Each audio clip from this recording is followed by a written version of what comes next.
গণমাধ্যমের অভিভাবক হওয়ার দায়িত্ব আমার। একটা দেশে গণতন্ত্র চলতে পারে না যদি সেই দেশে স্বাধীন গণমাধ্যম না থাকে। আমাদের সামনে এক নতুন সম্ভাবনার দ্বার উন্মোচিত হয়েছে। আমরা যদি অতীতের মতো ভুল করি তাহলে আবারও এই সম্ভাবনা ভিন্ন পথে হারিয়ে যাবে।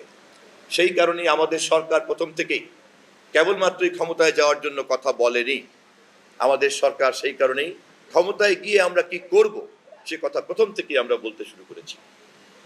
আমরা বলেছি ক্ষমতার এই পরিবর্তনের মধ্য দিয়ে আমরা দেশে একটি নতুন বাংলাদেশের সম্ভাবনা তৈরি করব।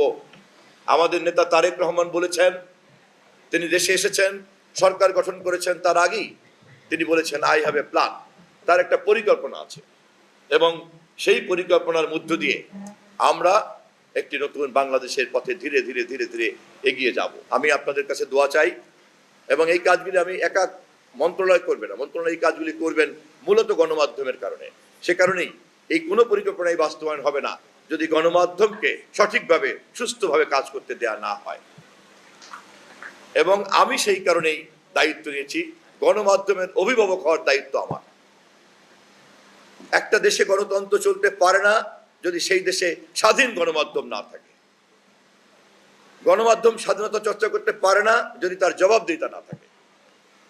আমরা সেই কারণেই স্বাধীনতার জন্যই জবাবদিহিতাকে নিশ্চিত করব এবং এই পথেই গণমাধ্যমের স্বাধীনতাকে আমরা নিশ্চিত করব এবং সেইভাবেই জাতির সমস্ত চিত্রকে উন্মোচিত করবে গণমাধ্যম। এভাবেই একটি সামগ্রিক ব্যবস্থা আমরা ধীরে ধীরে উন্নয়নের দিকে এগিয়ে চলব। ভাষা দিবসের সঙ্গে এই আলোচনার সম্পর্কটা কি? এই আলোচনার সম্পর্ক হচ্ছে এই যে রক্তের বিনিময়ে কেবল অন্যায়ের বিরুদ্ধে বিদ্রোহ করলেই হবে না, তার বিপরীতে যে সুন্দর সমাজ আমরা চাই সেই সুন্দর সমাজ গঠন করার পরিকল্পনাও থাকতে হবে। তা নয় শুধু বারবার আন্দোলন হবে, বারবার রক্ত যাবে, জীবন যাবে, এক একটা ইতিহাসের পাতা তৈরি হবে, কিন্তু মানুষের কিন্তু ভাগ্যের পরিবর্তন হবে না। সে কারণেই আমাদের নেতা দেশনায়ক তারেক রহমান এবার সরকার পরিবর্তনের আগে, ক্ষমতা পরিবর্তনের আগেই কিন্তু 31 দফার রাষ্ট্র মেরামতের কর্মসূচি দিয়েছি আমরা, সংস্কারের কর্মসূচি দিয়েছি আমরা, ইশতেহারে আমরা আমাদের সমস্ত পরিকল্পনার কথা বলেছি। এই প্রথম বাংলাদেশে ক্ষমতায় যাওয়া একটি রাজনৈতিক দল প্রথম থেকেই লাগাতারভাবে এই কথাগুলিকে আমরা প্রচার করেছি, যাতে আমরা জনগণের সাথে এই প্রতিশ্রুতিতে আবদ্ধ থাকতে পারি এবং এই প্রতিশ্রুতিগুলিকে আমরা বাস্তবায়ন করতে পারি। আমি একটু প্রশাসনের মনোযোগ আকর্ষণ করতে চাই। আমি জানি আপনারা সবাই খুব বিজ্ঞ প্রশাসন। আমি যেহেতু সরকারের পক্ষ থেকে এই জেলার প্রশাসনের অভিভাবকের দায়িত্ব পালন করতে হবে যতদিন মাননীয় প্রধানমন্ত্রী ইচ্ছা পোষণ করবেন, সেই কারণেই একই সঙ্গে গণমাধ্যমের মাধ্যমে আমি আমার রাজনৈতিক সহকর্মীদেরকেও জানিয়ে রাখতে চাই, আমাদের দেশের গণতান্ত্রিক ব্যবস্থায় সাংবিধানিক পদ্ধতিতে জনপ্রতিনিধি একটি অংশ যখন প্রশাসনে যুক্ত হয়ে পড়েন তিনি তখন কিন্তু নির্বাহী বিভাগের সদস্য হয়ে যান। সেই অর্থে আমি কিন্তু গণপ্রজাতন্ত্রী বাংলাদেশ সরকারের মনোগ্রামকে বহন করি এবং আমি একজন কর্মকর্তার পর্যায়ে পড়ি, আবার একই সঙ্গে আমি জনপ্রতিনিধি।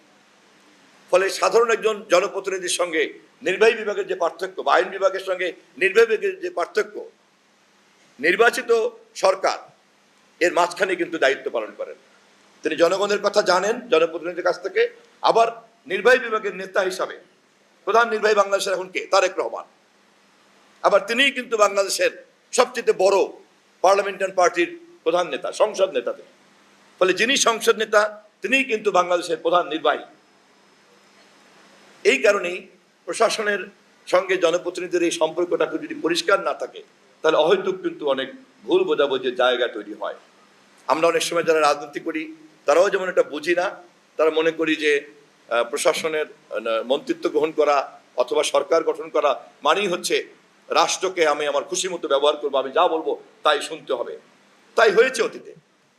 এদেশের প্রত্যেকটি বাহিনীকে দলীয় বাহিনী হিসেবে ব্যবহার করা হয়েছে, প্রত্যেকটি প্রশাসনকে দলীয় বাহিনী হিসেবে ব্যবহার করা হয়েছে। আজকে এই প্রশাসন দাঁড়িয়ে আছেন, আমি আপনাদেরকে ব্যক্তিগতভাবে বলছি না, কিন্তু এই কথা তো মানুষ দেখেছে। এই প্রশাসনই তো ছিল যে অন্যায় অত্যাচারের বিরুদ্ধে রক্ত করে আজকে আমাদের এই পরিবর্তন আনতে হলো। সেই অন্যায় অত্যাচার তো কোনো নতুন প্রশাসন বা ভিন্ন কোনো প্রশাসন করে নাই, ইচ্ছায় অনিচ্ছায় তাদেরকে দিয়ে করতে হয়েছে। যারা অনিচ্ছায় করেছেন তাদেরকে আমি সম্মান করি, যারা ইচ্ছায় করেছেন তাদেরকে অবশ্যই চিহ্নিত হতে হবে।